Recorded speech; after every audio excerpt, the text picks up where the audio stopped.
नमस्कार ताईंनो, अखेर मोठ्या प्रतीक्षेनंतर मुख्यमंत्री माझी लाडकी बहीण योजनेअंतर्गत पात्र असलेल्या 1,66,00,000 लाडक्या बहिणींच्या बँक खात्यामध्ये मे महिन्याचा थकीत असलेला हप्ता वितरण होण्यास सुरुवात झाली आहे।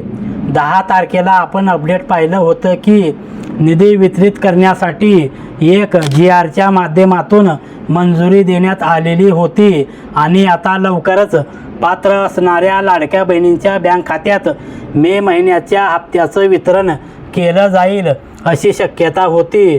परंतु गेल्या आठवड्याची पूर्ण प्रतीक्षा झाल्यानंतर सोमवार दिनांक 15 जून 2026 पासून पात्र असलेल्या लाडक्या बहिणींच्या बँक खात्यामध्ये या मे महिन्याचे थकीत असलेल्या हप्त्याचे वितरण व्हायला सुरुवात झालेलं आहे।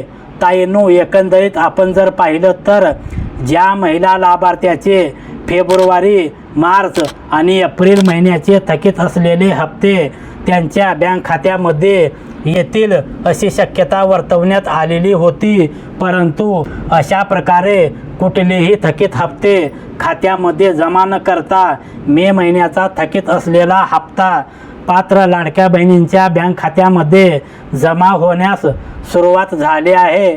आता या पात्र असलेल्या लाडक्या बहिणींचे थकीत हप्ते येतील अशा प्रकारची माहिती राज्य सरकारच्या माध्यमातून देण्यात आलेली आहे। हे याच्यासोबत दिले जाते की याच्यासाठी आणखीन वाट पाहावी लागते। याच्या संदर्भातील अपडेट आल्यानंतर ते अपडेट घेऊया।